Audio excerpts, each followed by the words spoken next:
Voilà, le sujet de ce soir que je vous ai annoncé, c'est les papes controversés. Alors, je sais bien que un certain nombre d'entre vous connaissent déjà assez bien le sujet, ça sera un peu de la révision, mais je fais cette conférence spécialement pour les nouveaux qui arrivent, qui se convertissent, qui sont là depuis quelques années seulement, et qui sont en but régulièrement aux fidèles de la fraternité Saint-Pédis, et qui leur pose évidemment toujours les mêmes objections bien connues. Oui, mais le pape n'est pas infaillible dans son enseignement ordinaire, puisque vous voyez bien, Saint Pierre a été repris par Saint Paul, le pape Libère était hérétique, Honorius était hérétique, donc vous voyez bien qu'un pape peut être hérétique et être toujours pape. Hein, ça, c'était les arguments d'autorité qui les opposent, ce sont les sermons de Monseigneur Lefebvre. Donc, comme le saint fondateur, le saint Athanas du XXe siècle, a décrété que Libère et Honorius étaient hérétiques, donc la cause est entendue. Voilà. Et évidemment, ça ébranle quand on entend ce genre d'argument. Et c'est pourquoi je veux vraiment revoir, réfuter un peu tous ces calomnies contre l'infaillibilité des papes. Et nous terminerons, alors nous verrons aussi Jean 22, parce que Jean 22 était soi-disant hérétique, nous verrons Jean 22, et nous verrons le cas d'Alexis Borgia, qui est très intéressant aussi. Là, alors là, c'est la tarte à la crème universelle, il n'y a pas simplement les fidèles de la Fraternité Saint-Pédis, il y a aussi tous les gens du monde, ça c'est l'argument le plus répandu, le plus connu de tous, même de ceux qui ne pratiquent pas, de tous les athées, de tous les anticléricaux. Il y a même eu une série télévisée sur Canal+ l'année dernière, de plusieurs épisodes traitant de Alexandre VI Borgia. Donc vous voyez que c'est un... Oui, s'il vous plaît, laissez-moi parler, merci. Donc, le Alexandre VI Borgia, oui, oui. Ben si, elle a commencé la conférence. Vous m'entendez pas?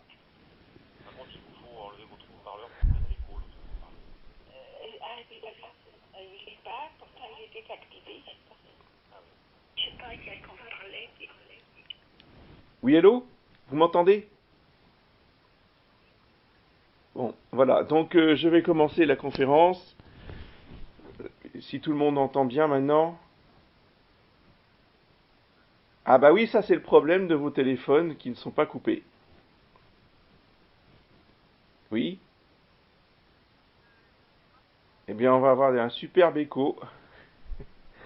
Tant pis. C'est tout le monde. Alors, écoutez, ce que je vous propose, enfin, si vous avez un ordinateur, si vous avez accès à votre boîte mail, normalement je vous ai, ah non, je vous ai pas envoyé.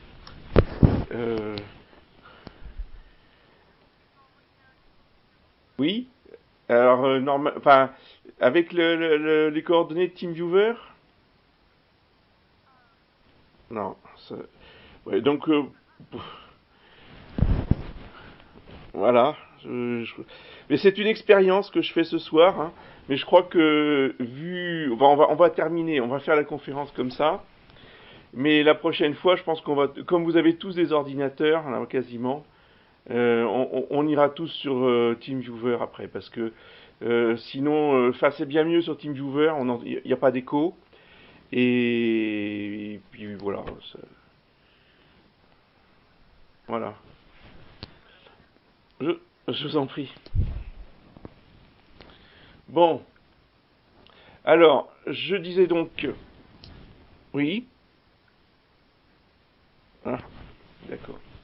Donc, je disais donc que je voulais faire cette conférence par rapport à tous les nouveaux qui viennent depuis quelques mois, qui se convertissent, et qui sont en but aux arguments des fidèles de la fraternité Saint-Pédis,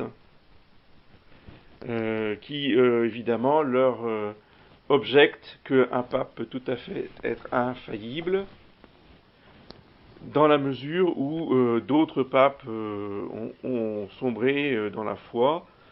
Exemple, Saint Pierre, qui a été repris par Saint Paul, le pape Libère, qui est tombé dans l'hérésie arienne, Honorius, qui est tombé dans l'hérésie monothélites, Jean 22, qui a aussi enseigné des hérésies, qui aurait enseigné des hérésies. Donc il faut absolument avoir des arguments pour pouvoir réfuter tout ça. Pour pouvoir réfuter tout ça de façon systématique, assez simple, donc je ne vais pas trop développer, mais je vais vous renvoyer à un ouvrage qui développe un peu plus pour mieux comprendre pour ceux qui voudraient. Mais l'important, c'est d'avoir des arguments solides. Hein, et après, pour les preuves, les gens n'ont qu'à aller lire et se renseigner.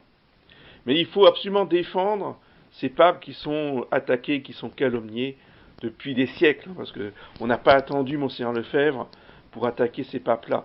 Et le problème, c'est que quand on ne connaît pas, quand on est nouveau et qu'on arrive, on est déstabilisé, si vous voulez, étant donné que ces fidèles-là disent « Mais Monseigneur Lefebvre l'a enseigné moult fois dans ses sermons, Libère est hérétique, Honorius aussi, etc. » Et donc même, on va dire que Libère était le persécuteur de saint Athanase, le défenseur de la foi c'était saint Athanase, et le pape Libère était le pape hérétique. Et donc, on n'a pas hésité à faire le parallèle entre Monseigneur Lefebvre et saint Athanase. Certains ont même dénommé Monseigneur Lefebvre le saint Athanase du XXe siècle. Tout ça est faux du début jusqu'à la fin. C'est pure calomnie. Donc, si vous voulez, le mythe de Monseigneur Lefebvre doit s'écrouler. Nous devons travailler à le détruire, parce que Monseigneur Lefebvre n'est pas le saint Athanase du XXe siècle. Ça n'a strictement rien à voir. Comparer Jean-Paul II, Paul VI à Libère, c'est un blasphème épouvantable. C'est une injure épouvantable. C'est une offense non seulement au dogme de l'infaillibilité, mais à la personne d'un saint. Je rappelle que Libère n'est pas Libère. Libère est Saint Libère, canonisé, pape d'une très haute sainteté. Donc vous voyez que ça va très très loin. Notre opposition à la fraternité Saint-Pie X, ce n'est pas une question de tempérament, de mauvais caractère. Oui, l'abbé un tel ne s'entend pas avec l'abbé un tel, c'est pour ça qu'il a quitté la fraternité. Ça, c'est ce genre de bêtises qu'on sort en sermon pour justifier le départ de tel ou tel prêtre, en oubliant bien d'expliquer la controverse théologique extrêmement grave, extrêmement profonde que nous avons avec Monseigneur Lefebvre et avec tous les successeurs et avec les positions officielles de cette fraternité qui est gallicane et qui est hérétique, puisque justement elle s'attaque au dogme de l'infaillibilité. Et nous défendons le dogme de l'infaillibilité. Je ne le dirai jamais assez, nous ne sommes pas là pour tel ou tel prêtre, nous sommes là, c'est-à-dire que nous sommes dans les chapelles de Nunacum, nous allons à la messe de monsieur l'abbé Le Gall, de monsieur l'abbé Casalas, de monsieur l'abbé un tel, pas pour les abbés en question.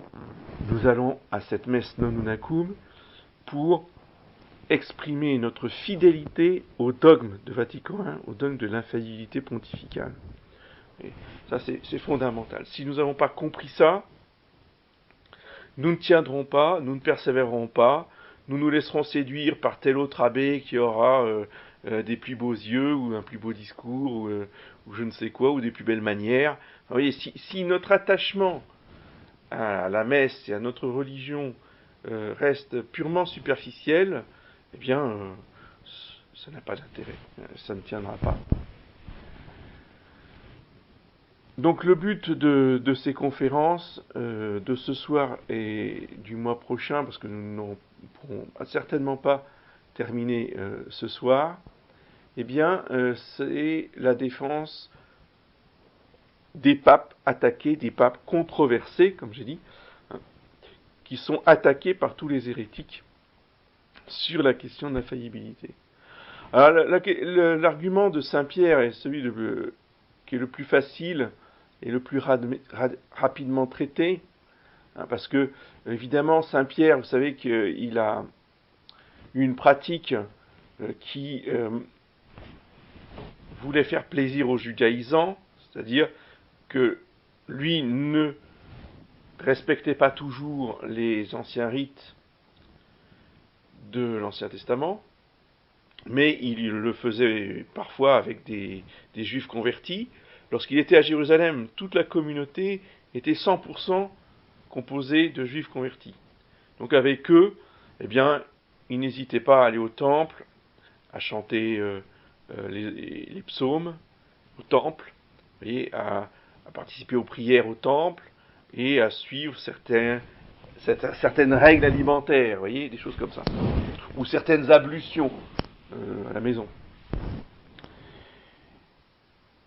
Bon, il y a eu un problème, si vous voulez, d'échange de fidèles, donc de Jérusalem. Il y a une partie de la communauté qui est allée s'installer à Antioche. Et là, à Antioche, par contre, il n'y avait pas que des juifs, il y avait aussi des gentils, et aussi des païens qui s'étaient convertis, et qui, eux, ne respectaient absolument aucune prescription de la loi ancienne, hein, puisqu'ils ne l'avaient jamais connue. Il était hors de question pour eux qu'ils commencent à la pratiquer alors qu'ils venaient d'être catholiques.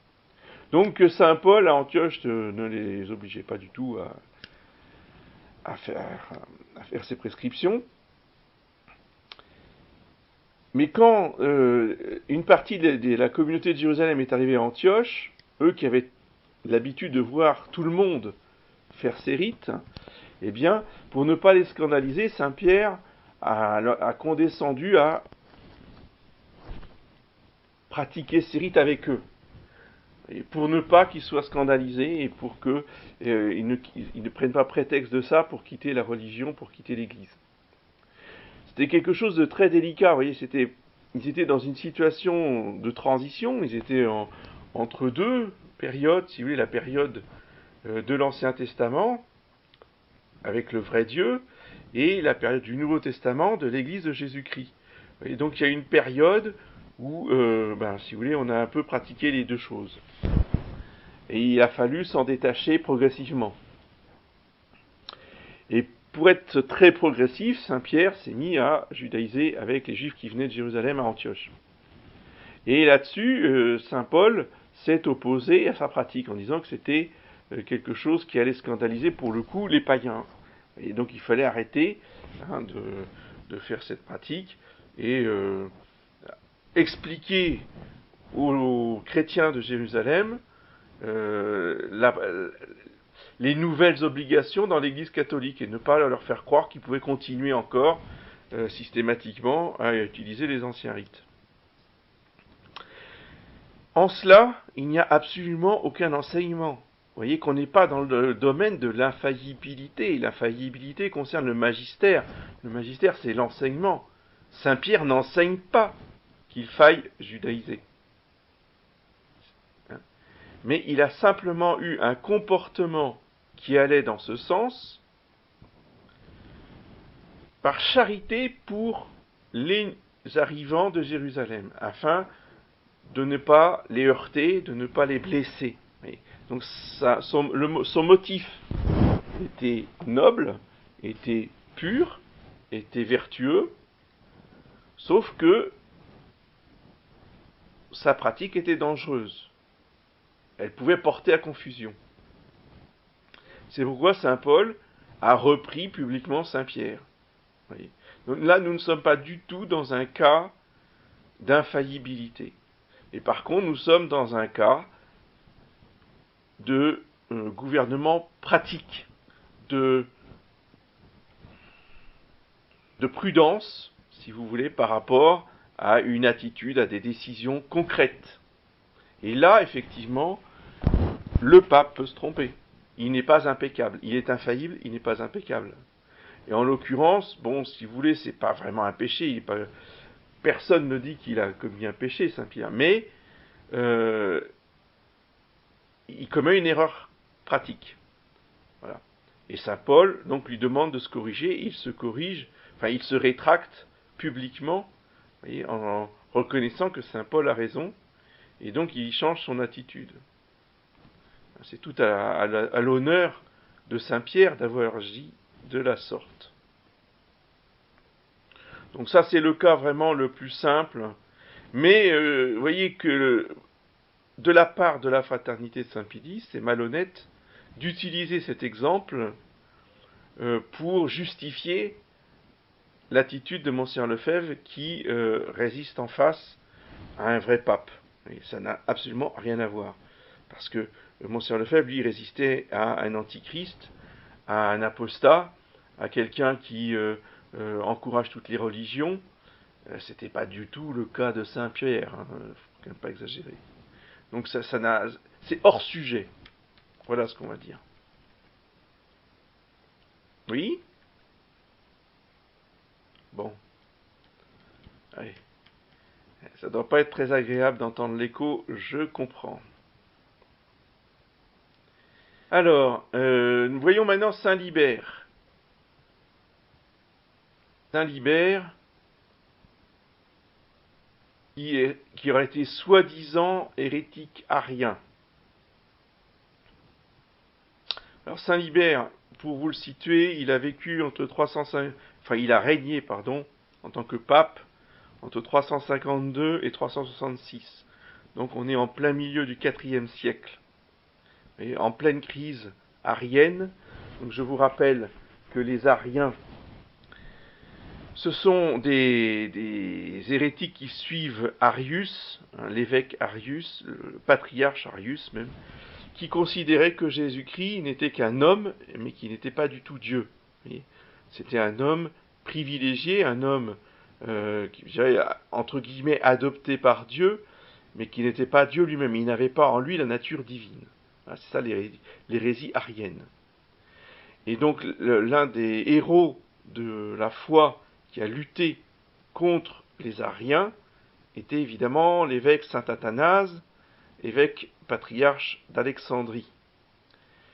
Mais ce que nous allons voir ce soir, c'est que Saint Libère a été, je dirais, le soutien et le plus grand défenseur de Saint Athanase, et non pas son ennemi. Voyez. Donc cette accusation de la part des contradicteurs, des Ariens ou des Gallicans, enfin de tous ceux qui font croire que Saint Libère est hérétique, est une accusation totalement injuste et injustifiée. Il se battit tellement contre l'arianisme que cela lui valut d'être exilé de Rome par l'empereur arien Constance. Et loin d'excommunier saint Athanase, il le défendit contre tous ses adversaires. Alors, un argument très important à retenir et à ressortir à nos adversaires de la Fratelli Saint-Pédis, c'est que sur l'ordre de Louis XIV, en 1684, Bossuet fut prié de composer la défense de la déclaration de l'Église gallicane. Et donc, les 80 articles de la déclaration gallicane, qui a été condamnée ensuite par Rome, avait pour but de démontrer que le pape n'était pas infaillible. Donc, à la recherche de tout ce qui pouvait infirmer l'infaillibilité des papes, Bossuet rencontra bien vite la soi-disant chute de Saint Libère. Quel fut le résultat de son examen? Son secrétaire, M. l'abbé Ledieu, nous l'apprend, après avoir fait et refait 20 fois le chapitre sur Saint Libère. Il finit par le retrancher tout à fait comme ne prouvant pas ce qu'il voulait. Donc, vous voyez, même Bossuet, avec toute sa science, avec toutes ses archives, avec tous ses documents, a refait 20 fois l'étude sur Saint Libère. Il n'a trouvé aucun argument pour montrer qu'il était hérétique. Ça vaut de l'or comme argument, avant même de développer quoi que ce soit. Donc le Saint Libère monta sur le trône le 22 mai 352. Quelques mois après, arrivaient à Rome deux députations. L'une, envoyée par les évêques d'Orient, venait remettre au pape un réquisitoire contre saint Athanase. L'autre venait faire au nom de tous les évêques d'Égypte l'apologie complète du même personnage. Que fait saint Libère? Il convoque un concile à Rome. Il fait lire les lettres des évêques d'Orient et celles des évêques d'Égypte. Il écoute les dires des deux parties et, suffisamment édifié sur la cause, il clôt les débats et déclare l'accusation portée contre Athanase dénuée de tout fondement. Donc vous voyez, dès la première attaque contre saint Athanase, quelques mois après son intronisation sur le siège de Pierre, il défend saint Athanase. Dans le concile tenu à Arles en 353, donc l'année suivante, le légat du pape, qui s'appelait Vincent de Capoue, croit que le bien de l'Église exige qu'on fasse à la paix générale le sacrifice de saint Athanase. Et saint Athanase est condamné par le concile. Le pape Libère à cette nouvelle est pénétré de douleur. Il appelle alors son légat un prévaricateur, et il jure de mourir plutôt que d'abandonner l'innocent. Donc là encore, il va contredire publiquement son légat, voyez, en l'appelant un prévaricateur, ce qui est une accusation extrêmement grave. Donc, et il va casser évidemment cette condamnation de concile d'Arles. Un an après, donc en 354, l'empereur Arien Constance reproche de nouveau à Libère son attachement pour l'évêque d'Alexandrie. Mais le pape Libère tient bon et ne répond pas favorablement à ces avances de Constance. En 355, l'officier Eusèbe et suivi de l'empereur lui-même, presse Libère de condamner celui qu'ils regardent comme leur ennemi personnel. Libère leur répond: « Comment, je vous prie, en user ainsi envers Athanase? Comment pouvons-nous condamner celui que deux conciles assemblés de toute la terre ont déclaré pur et innocent, celui qu'un concile de Rome a renvoyé en paix? Qui nous persuadera de séparer de nous en son absence celui que, en sa présence, nous avons admis à la communion et reçu avec tendresse? Point de place pour l'excommunication, tout est plein au contraire de preuves du plus sincère attachement. » L'empereur alors essaya de faire céder saint Libère par des présents et par la menace, mais en vain.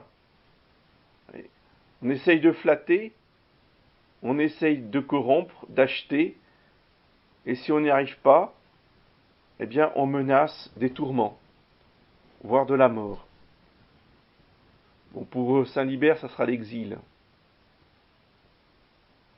Et ensuite, une fois que le pape aura été écarté, l'empereur Constance fit mettre un antipape à sa place à Rome, qui s'est nommé Félix II. Suite à une pétition des dames romaines, l'empereur fut obligé de rappeler saint Libère. Saint Libère aurait-il fait des concessions doctrinales à l'arianisme afin de pouvoir revenir de son exil à Rome? C'est ça la question.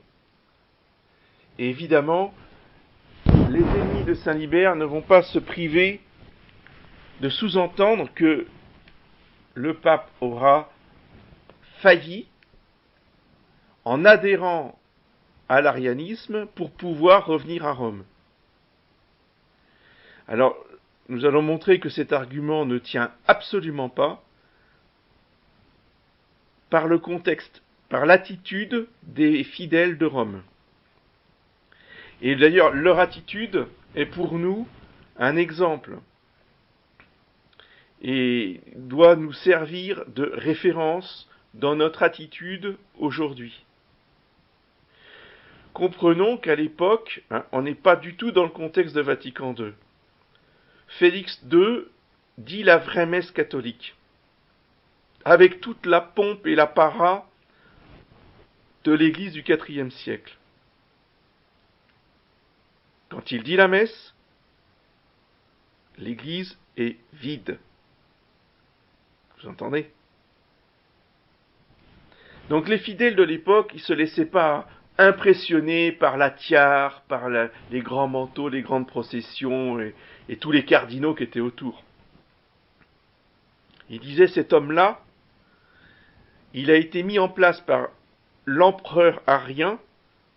Le vrai pape, il est en exil, donc nous n'assistons pas à sa messe.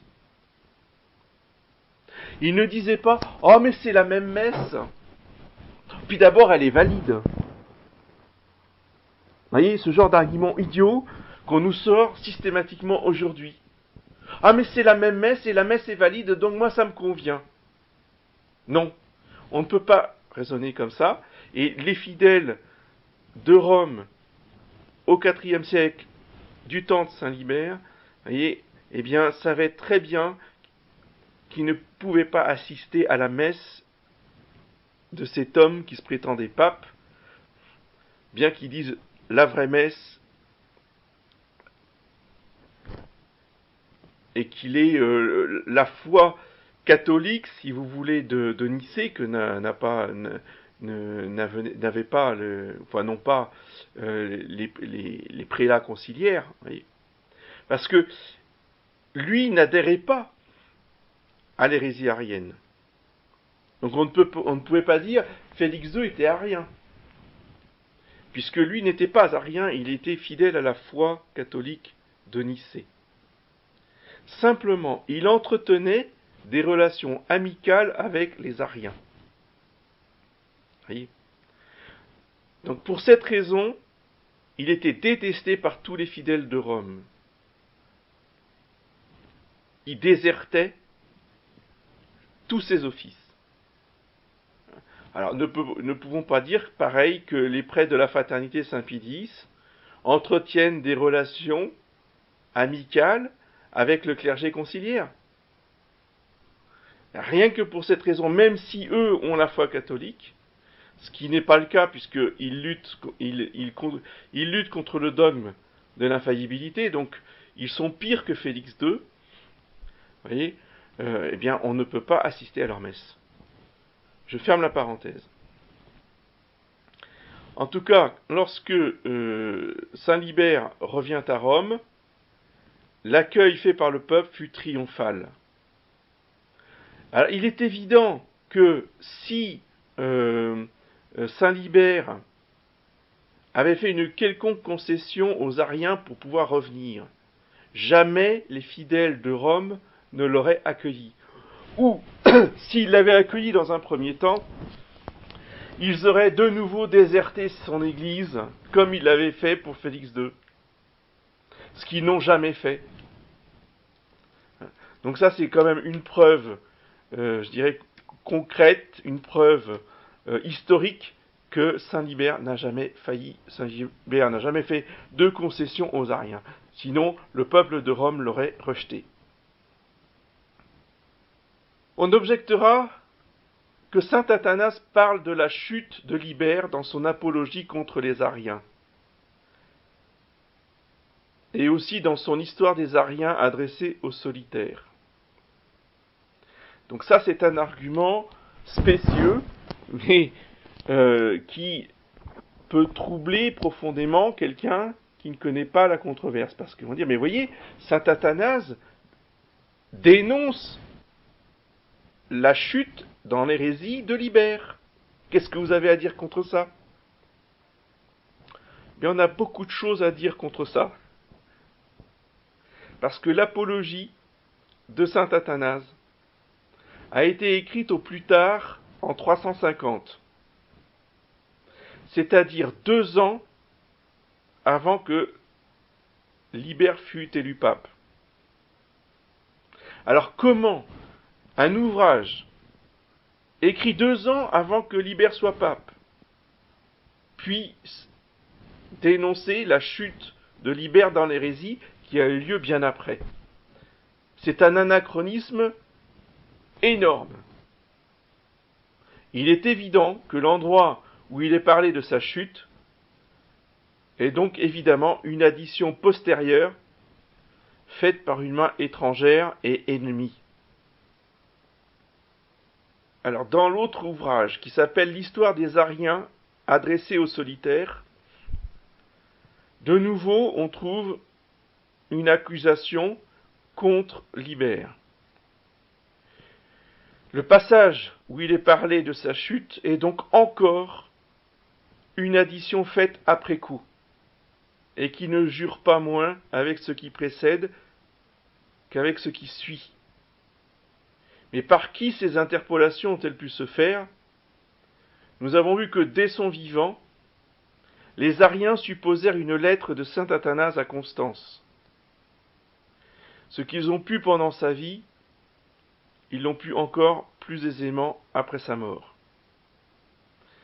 Donc ça, c'est une analyse, c'est une réponse de l'abbé Rohrbacher dans l'Histoire universelle de l'Église catholique. Tome 3, page 167.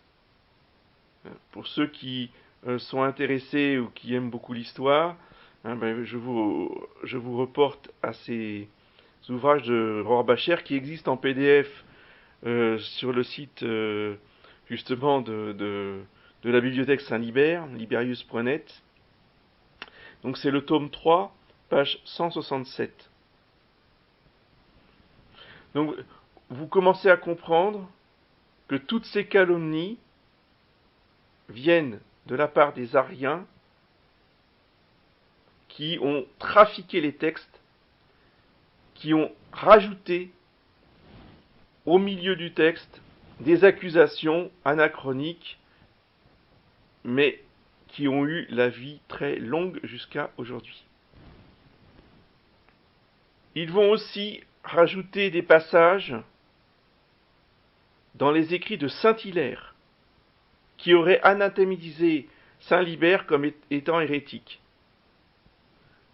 Là aussi, les historiens vont prouver que ces passages ne sont pas authentiques, ne sont pas de saint Hilaire. Et c'est une des spécialités des Ariens, parce qu'ils ne se sont pas attaqués seulement à saint Athanase et saint Hilaire, ils ont aussi trafiqué des textes de saint Jérôme et de saint Libère lui-même. C'est-à-dire qu'ils ont inventé 4 lettres de saint Libère que saint Libère n'a jamais écrites. Donc tout ça, ce sont des inventions forgées par des faussaires ariens. Est-ce qu'il y a des questions?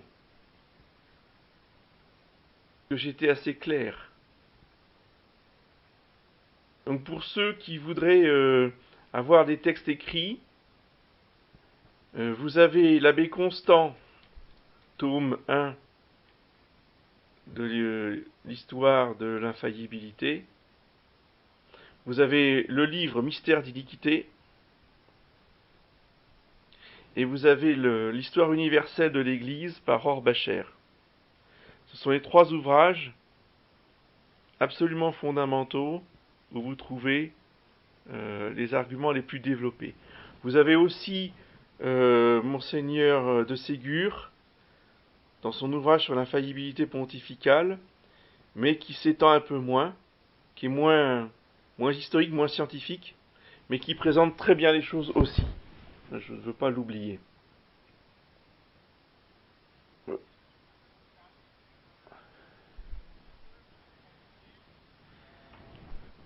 Ben oui, bien sûr.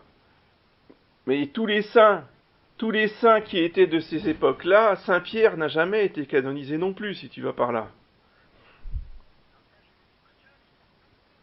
Oui, et je sais ça, c'est que tous ceux qui étaient considérés comme saints, donc priés comme tels, et donc par l'Église romaine, parce qu'en fait, le critère ultime, c'est quand à Rome, on avait créé un office pour le saint en question, il n'y avait pas besoin de canonisation, si tu veux. C'était Rome avait parlé, donc on savait que le pape étant infaillible en matière liturgique, si le pape célébrait une messe en l'honneur de Saint Libère, il n'y avait plus de discussion possible. C'est arrivé bien après. Oui, c'est arrivé bien après parce que la foi commençait à diminuer, parce que justement on remettait en cause, on discutait, est-ce que le pape, comme ça, il va décréter que quelqu'un est saint, ou alors c'est plutôt le pape aussi par rapport à des canonisations locales, il voulait vérifier, donc apporter son sceau infaillible à des canonisations éloignées pour pouvoir vérifier les choses. Donc voilà, après les canonisations sont arrivées pour des raisons pratiques, mais avant c'était plus spontané, mais le critère ultime c'était toujours la décision du pape. Et pour ce qui concerne les papes eux-mêmes, c'est pour dire la sainteté des papes eux-mêmes, bah, c'était facile comme tout. Enfin, je veux dire, si le successeur le considérait comme saint, bon ben, il n'y avait vraiment aucune discussion possible. C'était ce qu'il y avait de plus facile. Les cas controversés, c'était pour des saints éloignés de Rome. Ah oui, mais c'est parce que ces gens-là, ils reculent devant rien. Tu sais, c'est comme ça, ils osent tout, c'est à ça qu'on les reconnaît. Hein. Oui, parce que c'est tellement grossier, mais enfin, il suffit. Mais la preuve, c'est qu'il suffit de lire le texte pour se rendre compte que c'est totalement anachronique. Et que comme le livre a été écrit avant son élection pontificale, bah, c'est évident que ça ne peut pas tenir. Seulement, regarde les faits. En 1980, Monseigneur Lefebvre fait encore des sermons, si tu veux, qui sont enregistrés, qui ont un retentissement mondial. Monseigneur Lefebvre fait des sermons en expliquant que Libère était hérétique. Donc 16 siècles après, on est encore avec ça. Comme quoi, mentez, mentez, il en restera toujours quelque chose.